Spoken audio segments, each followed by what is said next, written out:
Ay, sa mga viewers ng Kurt TV, more power po sa inyo.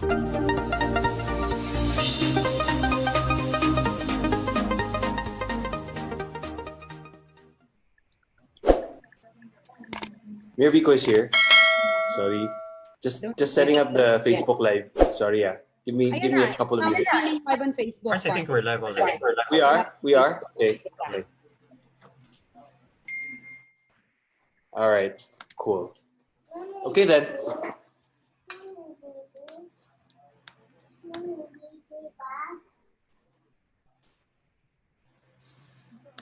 Wow. Blockbuster. You're live.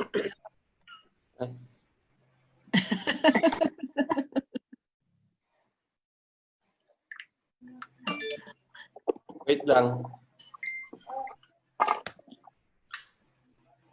Wait lang ha.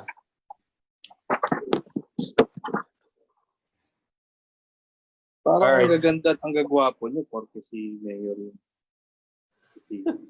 Guys, just Wait to lang. remind you that we are now live on Facebook, so so that you're all aware that it's all recorded and people can see it. So just a heads up. I think we're live already. We are. Okay. Yan. All right. Cool. On Facebook, so so that you're all aware that it's all recorded.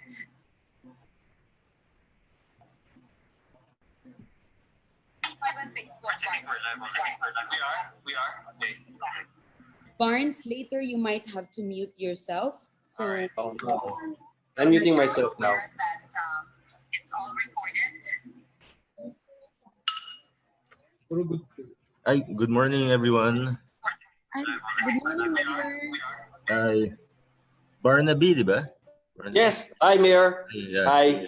Pero Mayor Vico, it's going to be Jam of Al Jazeera who's going to be moderating this forum. Hi, Okay. Mayor. Good So your morning. jam. Okay, hi. Yeah, guys. yan, yung formal pumalan. We met at the British Ambassador's Right. dinner. Yeah, I remember you were sitting to my right in front. Yeah. Very good. Yes, definitely. Mayor, thank you so much for joining us. This is really a good opportunity to ask you a lot of questions, and everyone is so eager to hear from you. Just to let you know that we have been doing this since the lockdown. We've been moving our forums online, and the Foreign Correspondents Association of the Philippines has also allowed members of the local press and other observers to join. But only members of the foreign press, and if there's time, the local press are allowed to ask questions. So Okay. you are also live on the FOCAP page, and we have about 32 participants already. So Okay. yeah, We're live on Facebook now. Is that correct? yeah, you're live on their Facebook page and also on Zoom. You can also share that if you like. Okay. Okay. So there. So shall we get started? Sure. Okay. All right. Would you like to have an opening statement, or you want to get going with the questions already? I'm all good and ready. Okay, great. All right. Good morning, everyone, for joining us at our 9th Foreign Correspondents Association of the Philippines Forum on Zoom. And as you know, we've been innovating, trying to find ways to get the stories as much as possible, despite this lockdown, despite the so-called social distancing. We have no less than Mayor Vico Sotto, who has broken the 27-year reign of the Eusebios in Pasig, and who has basically been seen as a breath of fresh air in the murky world of politics. And of course, Mayor, your first initial big test as mayor is this pandemic. Thank you for talking to us, and thank you for being on our FOCAP Zoom. Right. Thank you. Okay. So I'll throw in the first question. Barnes, can I do that? Yes. Okay. Go ahead, Jam. Yeah. Mayor, Sorry, I'll I'm gonna throw have to mute myself because there's echo from the Facebook Live. Yeah. Okay. Mayor Vico, over the last few days, especially yesterday, we've seen local government officials reach out to state forces, law enforcers, to try and help them, they say, clamp down on those as described as pasaways or those who do not follow the quarantine rules. There was a very strong statement from the PNP police chief basically saying that they are going to continue and start arrests, and that possibly some will be detained for as long as 6 months. Now, you know, the first guidance of President Duterte when he started the lockdown was for LGUs to craft your own policies, essentially. What is your take on the current security situation, and what would be your approach in Pasig? Right. Our main challenge in Pasig is that our barangays are very different from each other. We have some areas that are affluent. There's or really no problem with peace and order, but we have other barangays that are very difficult to control. It's very challenging to keep people from the streets. We have areas that our peace and order officers go there, our PNP, our police make the rounds, and then everything is okay. And then 30 minutes after they leave, it's back to. We really need stricter measures in these areas, and we have been increasingly stricter as the situation calls for. But I have to admit, there are really some pockets in Pasig where it is very difficult to control, and we have been asking for the assistance of the police. Okay, all right. Okay, we'll move on to asking questions from members of the foreign press. We'd like to allow the Bureau Chief of Associated Press, Mr. Jim Gomez. I'm going to unmute you, Jim, now, I think. Or Barnaby, are you going to be doing that? I can do that too, right? No, I can't. Barnes, can you unmute Jim Gomez? There you go. Jim Gomez of Associated Press. I can't find my recorder. Anyway, I'll ask just the same. Good morning, Mayor Vico. Hi, good morning. Yeah, Mayor, we'd like to understand how this amelioration assistance is working at the LGU level, because I think more than the deadly virus, we can really see possible deaths and extreme restiveness among the ranks of the underprivileged if they are locked down and they have no food in their homes. So as a city mayor, can you walk us through and give us a clear picture of how this financial rescue is playing out at the LGU level? No? How much money has been made available? And do you have a concern that indigent families are falling through the cracks of this massive dole-out? Thank you for that question, Sir Jim. I think what we have to realize and what we as local governments need to realize is that and remind ourselves constantly that this crisis is not just a health crisis. Now, obviously, the health aspect of this crisis is the most important part. It's the part that needs the most attention so that we can address it, slow the spread of the coronavirus or COVID-19, and hopefully this whole thing ends already as soon as possible. But we can't also forget that this is also a socio-economic crisis. So there are two parts: yung sa health, and then with the socio-economic crisis, and the social amelioration program of the national government. We're very thankful for it. We also understand that this is not enough. So as a local government, we're stepping in, and whatever the national government, the families that the national government is not able to reach with the social amelioration program, because they were only able to approve 93,000 something families out of maybe 200 plus thousand families that need help and assistance during this time. So whatever the national government, whoever the national government will not be able to reach, the Pasig local government has its Pasig Supplemental Social Amelioration Program, or Pasig Supplemental SAP. So the assistance won't be as big as what the national government is giving in their SAP program. In the national government, it's 2 batches of 8,000, so 16,000 pesos per family for the 93,000 that were approved. But if we don't do our own program, this might cause social unrest. Families who don't receive the assistance will start flocking to barangays, and there will be stories of patronage and yung palakasan, as we say.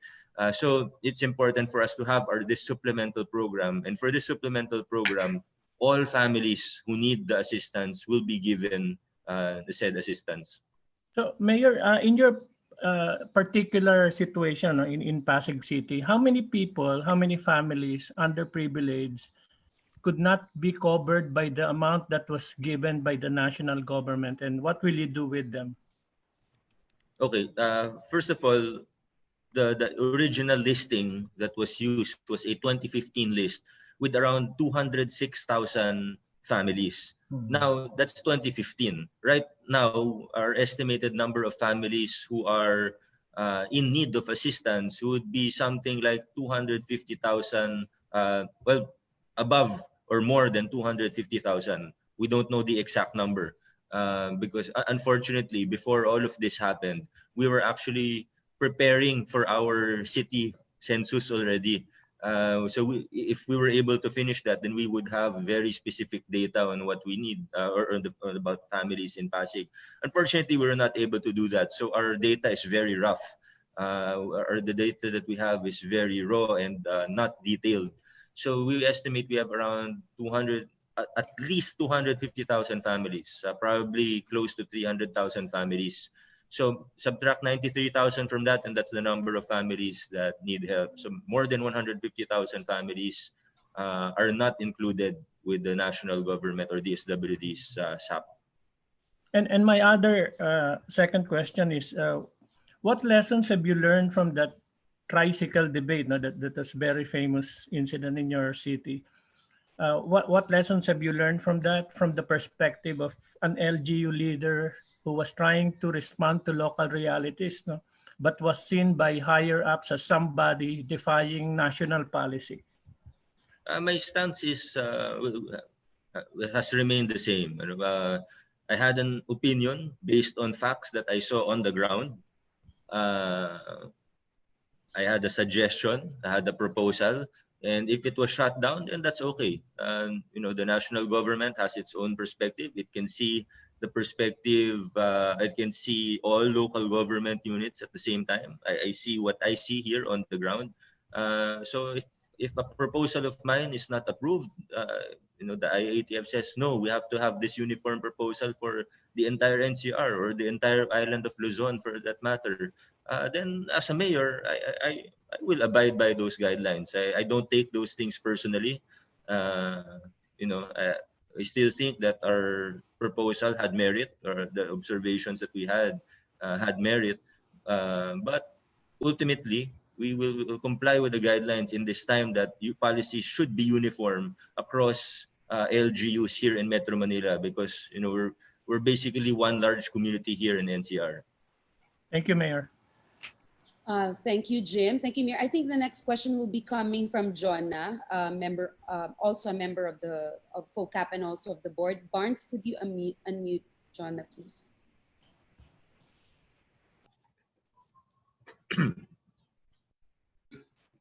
Hi, good morning, Mayor. Hello, can you hear me? Are you in favor or are you inclined to impose a full lockdown in Pasig?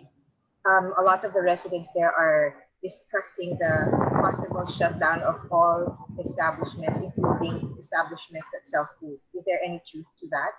Next question is, if you've received reports or are looking into reports. Sorry, it's a bit noisy. I can't quite understand what you're saying. Can you hear me now? Yeah, that's better. Yeah, thanks. Are you in favor or are you inclined to impose a full lockdown in Pasig? Because people there are talking about the possible closure of all establishments, even those that are selling food. Next question is, have you heard of reports that there are barangays raffling out relief packs from the city government? One specific. There are barangays that are raffling relief packs that came from the city government. From the city government. One area mentioned was Ciudad Grande in Barangay Rosario. They might be raffling their own relief packs, but not relief packs from the city. So sometimes there's a confusion between where the relief packs are coming from. but the city, we are the ones who handle the distribution of those relief packs or the grocery food packs. With regard to the question on full lockdown, definitely we will not shut down establishments that are selling food and other necessary supplies.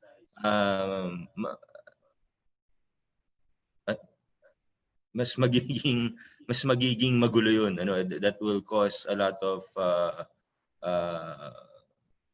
social unrest, and we can't have people starving in their homes. So yes, we will continue to be strict in terms of implementing the stay at home. If you're not doing anything important, if you're not buying food, you have to stay at home. And we've been ramping up security measures, increasing checkpoints, and doing other things to become stricter with this. Okay. Are you good with that, Jonna? Next question, I think, will be coming from Barnaby. Is that you who messaged me? For several hosts. Yes. Hi, Mayor Vico. Good morning again. So a lot of questions revolving around the stricter implementation of the stay-at-home rule. And this does not just apply to Pasig, of course. It applies to the entire Metro Manila. But there has also been talk of a martial law type of enforcement. Would you describe what you're describing as stricter implementation as some type of martial law enforcement? Are you in favor of it? If you would describe it as a martial law type of enforcement, do you think that that's necessary? It really depends what you mean specifically. I hear this term martial law type enforcement being thrown around, but sometimes what's being said is not actually what is being proposed, or we just like to throw the term martial law around. But in reality, first of all, here in Pasig, there has been no presence of military so far. If ever in the future the national government says, we will help you with military presence, I don't see anything wrong with that per se. It depends on what's actually going to happen. If it's to help us with enforcement of quarantine and getting people out of the streets, the tinatawag na tambay, or people who are loitering in the streets, then that is, we would actually welcome that. Because if you look at the situation in some areas where, again, after the round of the peace and order officers, Pasig is very big. We have over 800,000 people. Even if we have maybe 1,000 peace and order officers, that's not enough. That's a ratio of 1:800. We also have additional police. Again, we can't watch everyone 24/7. So if stricter measures and even military presence would come, not necessarily to make arrests or what, but just to show people that we're serious about this, then I think we should keep an open mind. Even if initially, of course, no one wants that, but again, this is not. I think we should be careful when we use that term martial law. Again, what does it really mean? Okay, thank you, Mayor. Okay, all right. I think Ellen Cruz of FOCAP also has a question. Could you? Hello. Yeah. Yes. Good morning. Good morning, Mayor. My first question is about I saw a picture of some stranded construction workers in Ortigas, Pasig. Is there a big problem of that, though, that many construction workers who belong to projects that were stopped during the pandemic have been stranded? And what is the Pasig City government doing about this? How big is that problem? And then the other question is, do you favor lifting of lockdown after April 30, or you want a modified or a gradual lifting of lockdown? Thank you. First of all, you mentioned the construction workers who are stranded. And yes, there are construction workers that are stranded, but I have to exhort everyone who may be watching right now to be very careful about what we share on social media. Number one, there are instances where what is shared is already outdated. So once, for example, the post about the construction workers that went viral. Actually, by the time that it went viral, we had already addressed the situation. The city government gave them 2 waves of relief goods. The barangay gave them 1 wave of relief goods. Through the effort of our city's congressman, they were also given sacks of rice. Private donors already gave them food. The employers had already been contacted, and the necessary measures had already been done. So again, by the time that the post went viral on social media, the problem had already been addressed. But because it went viral on social media, our hotlines were clogged. People were calling and reporting this to us. They were sending it to us through private message. All of our staff here, that we were bombarded with messages asking us to do something about this, when in fact the problem was already resolved. So I think we should really be careful about what we share on social media, especially when it is something that is very myopic or just very zoomed in on one specific problem, because it causes an imbalance in the way that we're able to carry out our policy. We're forced to, of course, if someone complains to us, someone reports to us, we have to answer them.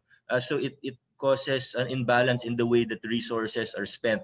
When we have 800,000 Pasigueños, a big majority of this needing help, either financially or some other form of help or social assistance.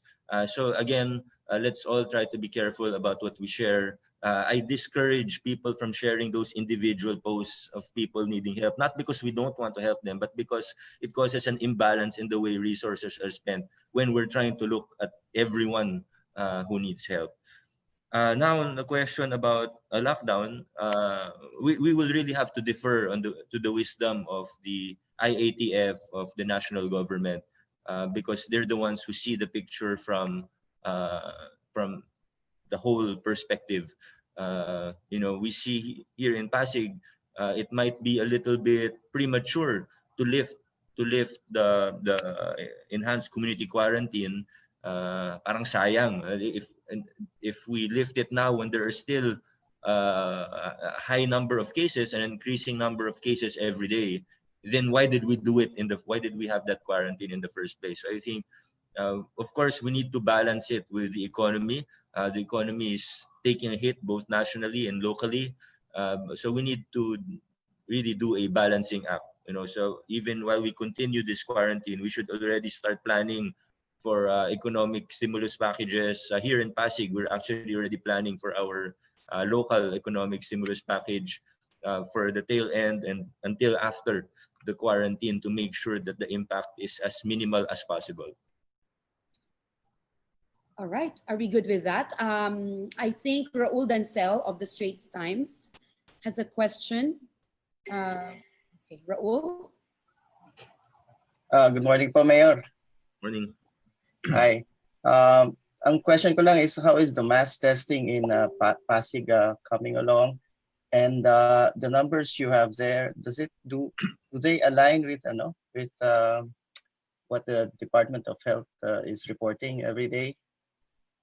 Yes, we're reporting the same numbers, because if a person is positive on our end, we report it right away to the Department of Health.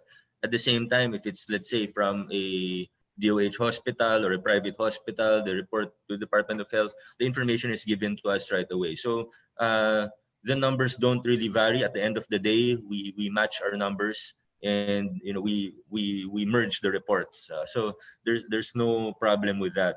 But of course, we still have to be very careful about how we look at these numbers. For example, here in Pasig, we have 266 confirmed cases.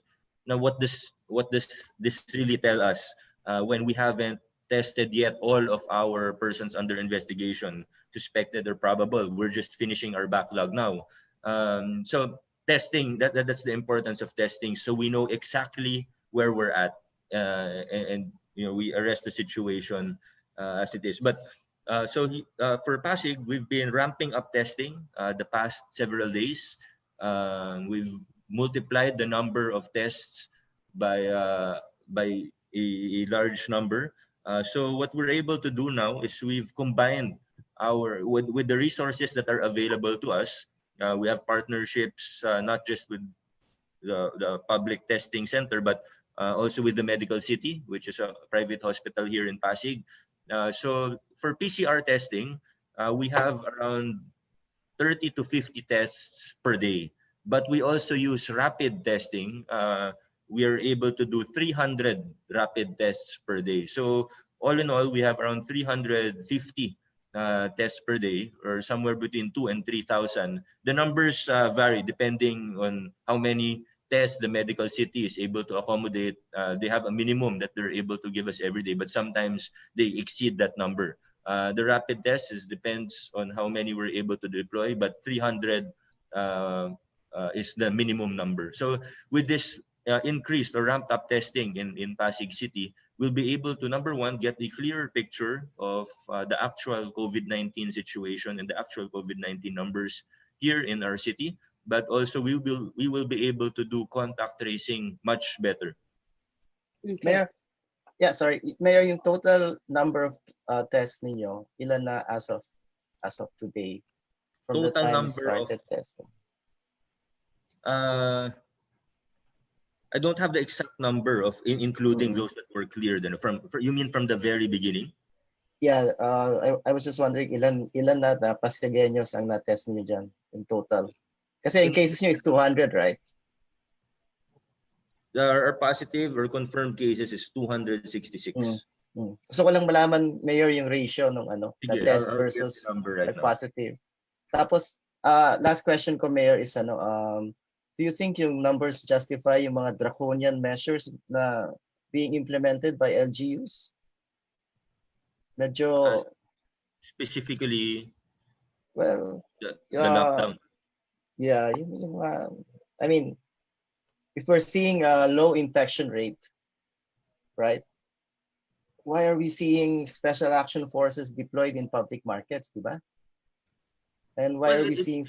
my take on that is that, of course, initially when you see this, we feel that, grabe to, this is a draconian measure, etc., etc. But let's take a look. What are they actually doing?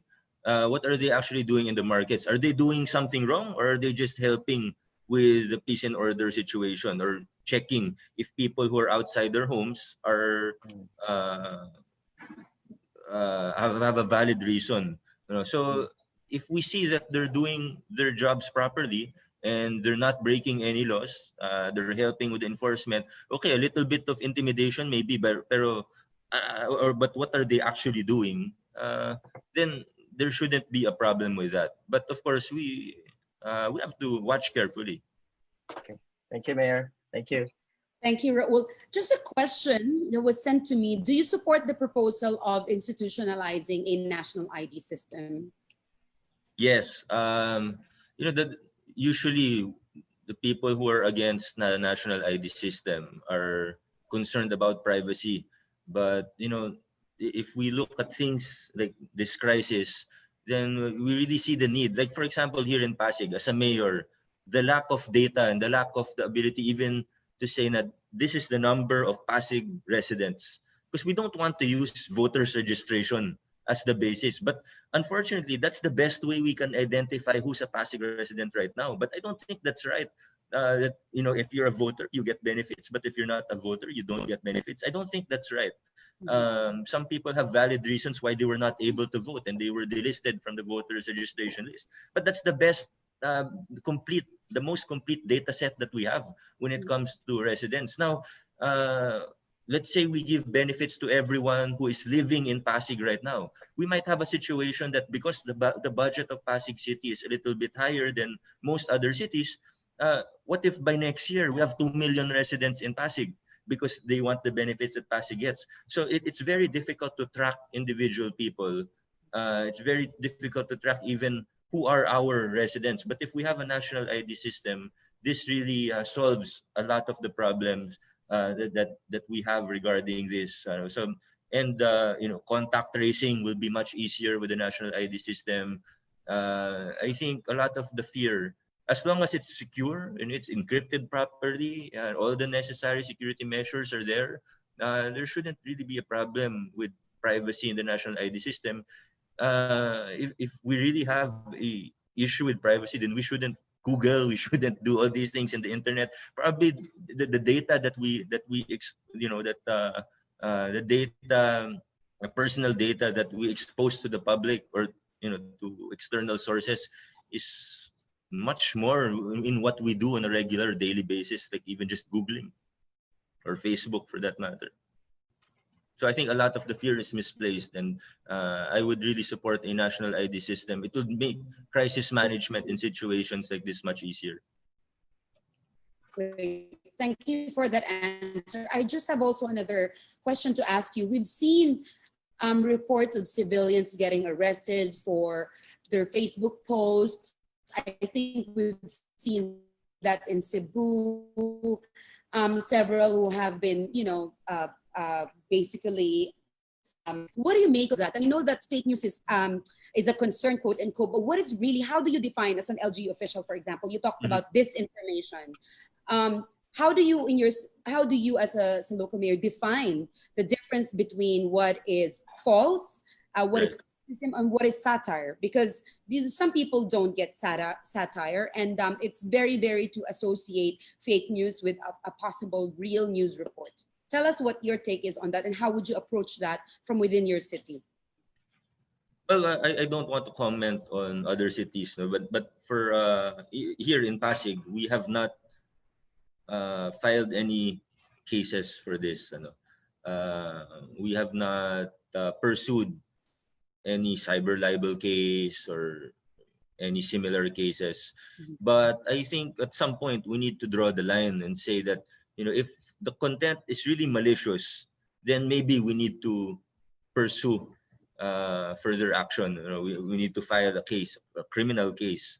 There are certain instances here in Pasig that the posts on Facebook are really malicious. They're really trying to cause unrest or trying to confuse people about certain guidelines with the distribution of even the social amelioration program. Unfortunately, some people are still politicking. Unfortunately, there's still a lot of politics going on. I'm just talking about the local level. Hindi mawala-wala. This is very unfortunate. I wish we could just say, okay, guys, stop it, and then everyone would stop. But that doesn't happen. Here at the local level, there are certain individuals, certain groups who are still trying to capitalize on the situation politically. So eventually, I guess we will have to. But I've tried my best, to be patient with this, respecting free speech. But I think at some point, if the intention is really malicious and trying to cause social unrest, and then it's already a threat to the peace and order situation, then we will have to take actions. Great, thank you. Mika Flores of Agence France Presse, the French news agency, has a question. Mika. Hi, good morning, Mayor. I just wanted to clarify a statement you made earlier. You mentioned that you think it may be premature to lift the enhanced community quarantine, at least in Pasig City, by April 30. How much time do you need to further to flatten the curve? So are you, at least in your LGU, looking at an extension, and how long would that extension be? I'd like to come out and say that, I know exactly how many days this will take, or this is the exact thing that we should do. But I think at this point, we have to be honest, and leaders like myself need to be honest and say that, we really don't know when we'll be able to totally flatten this curve. Although for Pasig, the good news is that our line is fairly straight, meaning to say it's not exponential. So every day, we've been seeing around 10 or so cases added to our confirmed number. But the question is it because the curve is flattening, or is it because we haven't tested enough? So I think before we even talk about lifting quarantine, we have to make sure that this mass testing is already up and running, and that at least the initial results or the initial stages of this mass testing is already been completed, so that we can make an informed decision of whether we should lift partially, completely, or not at all. Mayor, just a quick follow-up to that. You mentioned that Pasig City now has around 350 tests a day, and I think Pasig, if I'm not mistaken, has a population of around 600 to 700,000 It's around 800 people. plus. Yeah. Okay, 800,000. So, what's the ideal testing capacity that Pasig City should have in order for us to get an ideal picture of where the virus is? Well, I won't put a ceiling to the number. Obviously, the more, the better. In a hypothetical situation where we could test every single person, that would be great. But right now, we have the combination of PCR and rapid testing, maybe 350 tests per day. I think this is a good number. It's a satisfactory number where we can start getting a clear picture, because our goal is to be able to test everyone who is a person under investigation. Suspected cases, probable cases, we're almost done. Maybe by today or at the latest tomorrow, we'll be done with the backlog. So we'll know if these are actually positive or not. And then next, we will test our health workers. That's ongoing right now, since they are the most exposed. And then our close contacts. So we only have around 100 close contacts right now that are identified. So by the end of this week or early next week, we'll be done with that, and we can start testing high-risk sectors like those who are immunocompromised, those who are at highest risk, including frontliners, of course. So what exact number, what exact percentage of the population should we test? I don't know, but the categories or the prioritization of our testing is very clear, and we'll get to, if it's a web, if contact tracing was a web, and we will start in the middle and then branch out as far as possible. Thank you, Mayor. Okay, great. Thank you, Mika. The next question is coming from Mark Saludes of... Union of... Hello? Hi, good morning. Can hear you. Yeah, good morning, Mayor. Sorry, hindi pa ako naliligo kaya wala akong picture. We have information na a group of medical health healthcare workers presented you a concept, yung tinawag nila na Project Heal. So, ang pinaka-concept niya is paglalagay ng field hospitals. Mayor, ano pong lagay na nito? Will you adapt it? Or ano po bang tingin nyo dito? Kailangan pa bang gawin ito ng Pasig? Well, what we've been trying to do here in Pasig, in cooperation with the national, everyone from the national to the barangay governments, is to come up with a solid healthcare system or a healthcare network. That all the needs are there. So from testing to contact tracing, all the way to treatment, and to making sure that our hospitals have the highest possible capacity. So, for instance, we actually we have our own quarantine center. We have our own COVID-19 referral center. That's one of our hospitals we converted into a referral center. So we're taking a holistic approach and making sure that we have everything that we need per stage of all interventions in this COVID-19 crisis. What you mentioned specifically is actually a larger community quarantine facility. Now, right now, our quarantine facility is actually a motel that was converted into a quarantine facility. We are not yet full here, but we don't want to wait until our facilities are full before we start thinking ahead. So from the start, we have a phased plan. So we have this first quarantine facility, but we're looking to create a larger quarantine facility, and actually construction and the permits and everything that we need from the national government. We're already working on those as well. So we're trying to think always one, if not 2 or 3 steps ahead, so that before our facilities are at their capacity, we're already trying to increase the capacity of our public healthcare system, and also at the same time strengthening our network with the private hospitals and the private healthcare system. Basically, we just want to keep increasing our capacity, public and private combined, so that we're always a step ahead. Okay, great. Thank you. Cliff Benson, a member of FOCAP, also has a question. Hi, Mayor. Good morning. I'm Cliff Benson from Nikkei. Your city is home to some of the biggest companies in the Philippines, Meralco and JG Summit, the Gokongwei Group. I'm just wondering if have you talked to them and what kind of concerns have they conveyed? Because the debate now has turned to the reopening of the economy after April 30. Right. These big businesses, to give them credit, they've been very, should I say, low maintenance. They have not asked anything from the government. They have been very cooperative. And actually, they're the ones who are helping us. They've been giving canned goods and other donations to the city for our constituents. So we haven't really had much time to talk to them, but they've been very cooperative so far. And again, we have to start thinking, of course, about the economy, which has already taken a hit. And the longer we do this, obviously, the economy will take a bigger and bigger hit, not just nationally, but for us here at the local level as well. So it's really a tough balancing act.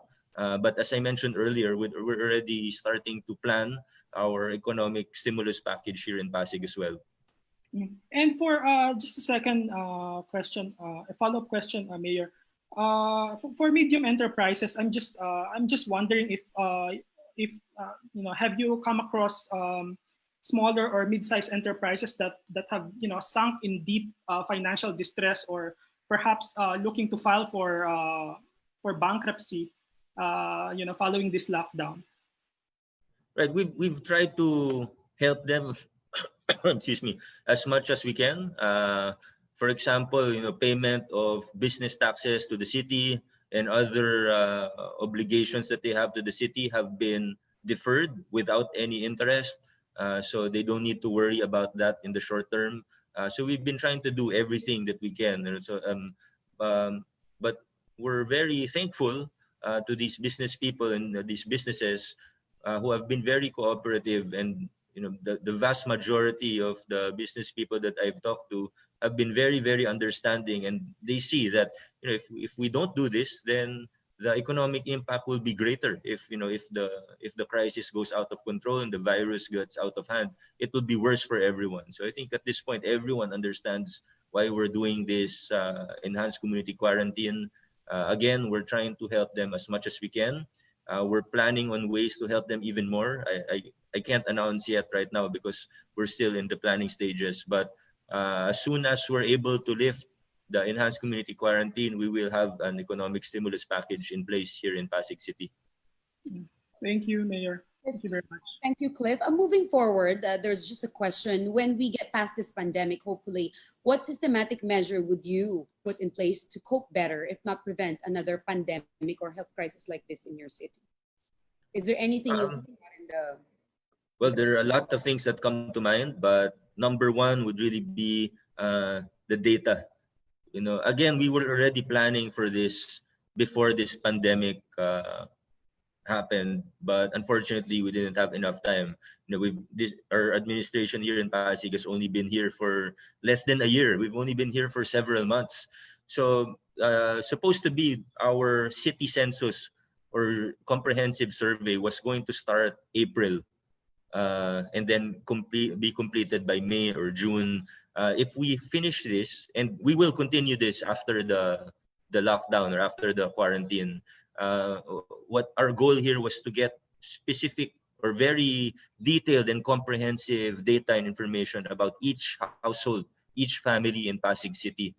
This would make dealing or management with a crisis like a pandemic much easier. Like, for example, contact tracing, finding people, relief operations would be much, much easier. So this is the first thing that we're going to continue after this crisis.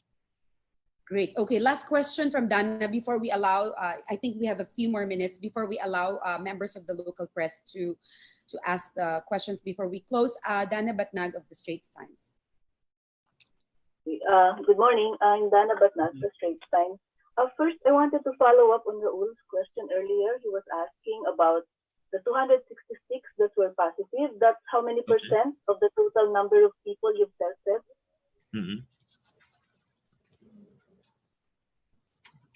So, ilang percent yung 266? How many have you tested? And that's what, 17, 18%, 15%? We're getting the total number of those who have been tested right now.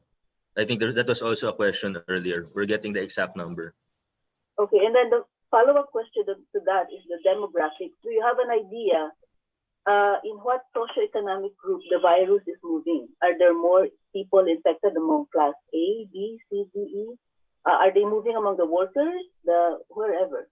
Initially, it was really the upper class and upper middle class, because these were the people who had travel, who had traveled. So the first maybe 10 or 20 even cases were really upper class, upper middle class. But now with the local transmission and community transmission in the entire region, there are also members of CDE who have been infected. Thankfully, we've been able to, with proper contact tracing and proper quarantine, we've been able to somewhat contain this. But again, it's precisely the reason why we can't lift enhanced community quarantine yet. So can it be said that tumataas yung infection ngayon dun sa lower classes? Is that the pattern that you're seeing? Yes, the number of infections is still increasing. But again, I want to reiterate the good news that every day we've had a steady number. So around 10, at most maybe 15 cases per day are being added to our confirmed cases while we're testing in the hundreds already. So this is very good because that means that the line at most is a straight line. The danger would be if it was still exponential at this point. So that is good news. And then eventually we should see this number or this line being tapered off and then going down. And then before, kasi you were saying you would like to test, right? So at what point, like when you have tested, at what point when you have tested, can you say when you have tested 1/4, 1/2 of the people you would want to test, that you would be comfortable with looking at lifting the lockdown? Kasi di ba yung WHO guidelines, dapat may mga test na, dapat ready na yung hospital system to take care of those who are still getting sick. Yes. The timeline that you're looking at now, okay, when we have 60%, we're going to look at changing, lifting the lockdown. Do you have a formula? No, it's not a percentage of the entire population that we're looking at, but we're looking at all 100% of suspected cases should be tested, 100% of probable cases should be tested, 100% of our health workers who have been exposed to the virus or in our hospitals should be tested, 100% of our frontliners should be tested, and 100% of our close contacts should be tested.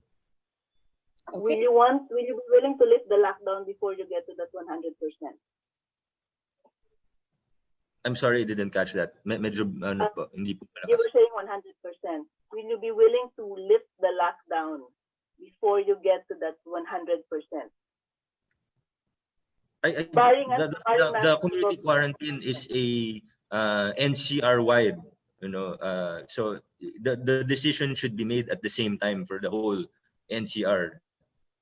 But if it's just up to you, of course. No, I cannot make that decision because Pasig is in the middle of NCR. So if we have one city that lifts, it doesn't make any sense. Or one city cannot make that decision for the entire region.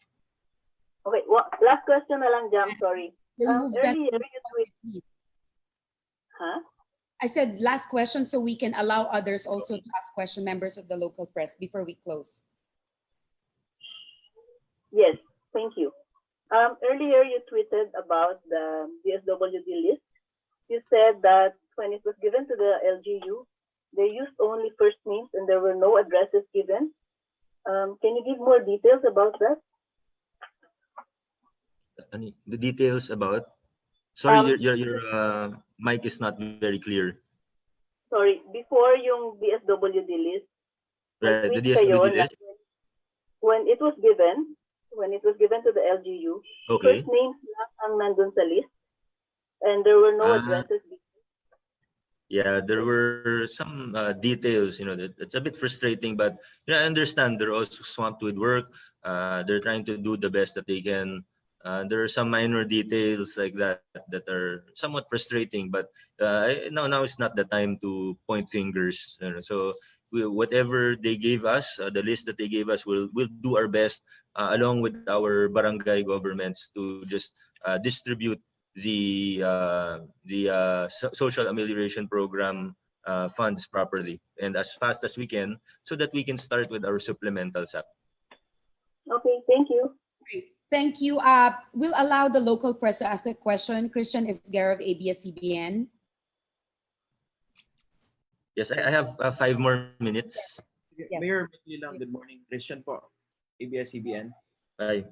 How many of the 93,000 families in Pasig City have actually received their cash aid under the social amelioration program? Gano'ng karami na-distribute? We're almost at 50%. 50%. And then when can you complete it? Kasi baka mangyari, abutan na matapos na yung buong quarantine, hindi pa nakakatanggap yung mga pamilya. Right. In less than a week, we'll be able to finish our distribution of the DSWD or National Government SAP. And then we will continue with the supplemental social amelioration program of Pasig City.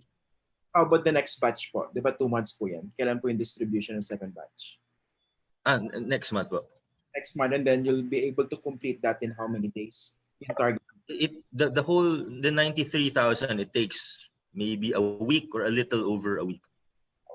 It's a big number.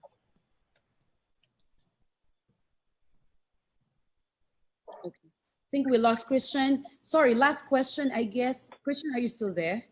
Okay, we lost him. Mayor, if you will allow one last question from JC Gotinga of Rappler. I believe you know him. JC, hold on. Yes. Yeah. Okay. Good morning, Mayor Vico. Sir, question lang po.